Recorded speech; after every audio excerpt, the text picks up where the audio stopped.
So then we are back with the modern understandings from the time of the Second Tabernacle services, or then the renewed covenant.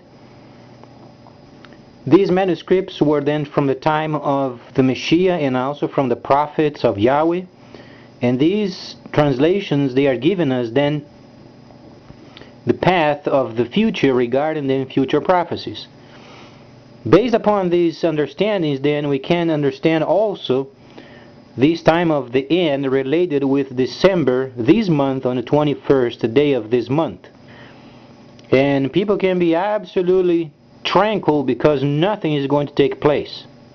Absolutely nothing.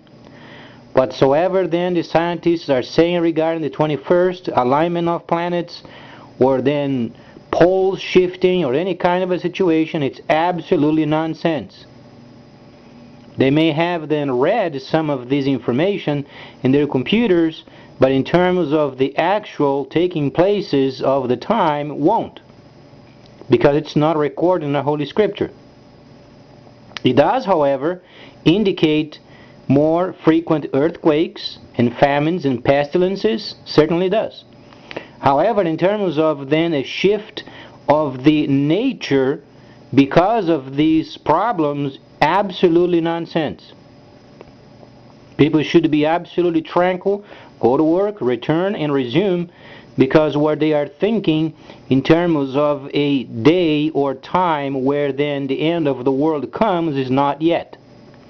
So then, we have then, in the past, explained the 24th chapter of Matthew, the first gospel, the 24th chapter from 6th and 7th verses. You find them a gap over there where it fits then Matthew was then explaining these areas, and then as you begin to understand in terms of layers of prophecies, then you find a gap.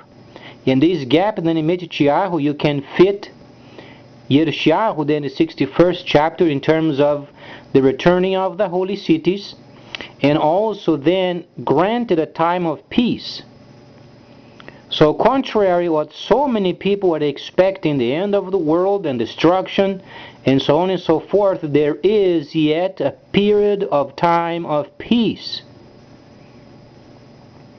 You find then the link in Yirmiyahu, then known as Isaiah, the 61st chapter, where then he was explaining the return of the holy cities and then the world being rebuilt.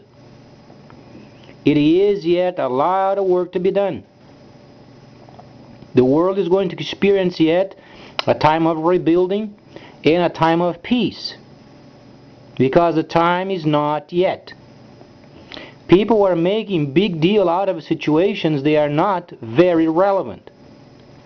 But once then the holy city in the land of Cush returns, a first city of the many cities yet to come, as per the instructions of the Messiah, go therefore around the world and form holy cities or tabernacles, because the Messiah was taking the place of his father in a holy temple.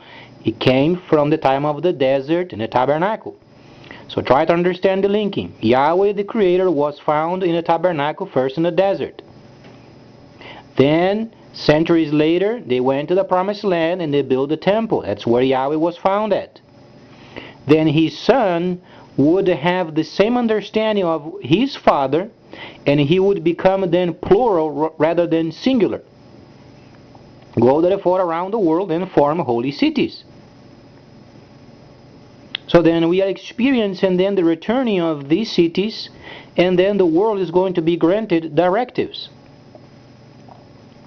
Yet the climate is going to change, yet there shall be earthquakes, and then pestilences and so on and so forth, but there will be a peace during a period of time. Because the rebuilding time comes, and the main objective of the cities is to give directives to the nations. Obviously, then comes a period of time of peace and rebuilding, while those situations of earthquakes, pestilences, and famines are being dealt with. So contrary of people who are thinking destruction, end of the world, the time is not yet. Plain and simple. Because the Messiah already gave the outline. First comes the returning of the holy cities, then comes a period of harmony. And during this time, where then nations they are at peace, yet they are being confronted with the climate change, pestilences and famines. But those they would have the proper understanding of how to deal with those. They are not going to fix the climate. They are not going to halt the earthquakes or famines or pestilences. But then they are going to be reorganized, and they will be able to deal with these areas more than properly. So this is what it means. If you begin to study the Holy Scripture as per the Aramaic or Hebraic line, you will understand. Because Yirmiyahu the prophet was explaining then the harmony time, where then even the Gentiles would observe the mighty handiwork of Yahweh. So must have a time of peace. For a time.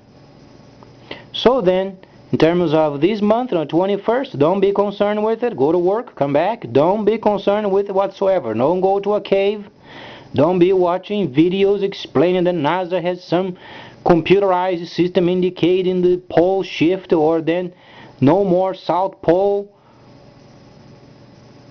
You know, North Pole, South Pole, and those, they have the magnetic fields in the north and the south. South and then is gone, and don't be concerned with those. Those are the main factors taking place as a result of these huge earthquakes and pestilences and famines. And then we understand in 08, 09 there was a period of a great situation, because 1,000 years of Nehushtan then ended. And then we in an instant began to enter then the time of restoration and the reduction of time from 7031 or 2031. Because the reduction of time for the sake of the elect meaning the Hebraic people, return to their services, meaning the returning of the holy cities. So then begin to understand what it means. So no big deal in terms of the 21st of this month. People should be relaxed and go to work as usual. So then later they're going to evaluate more than Yirmiyahu's prophecies in Daniel and Ezekiel and Zechariah, based in what the Messiah said in 24th chapter of the first gospel. Please stay tuned.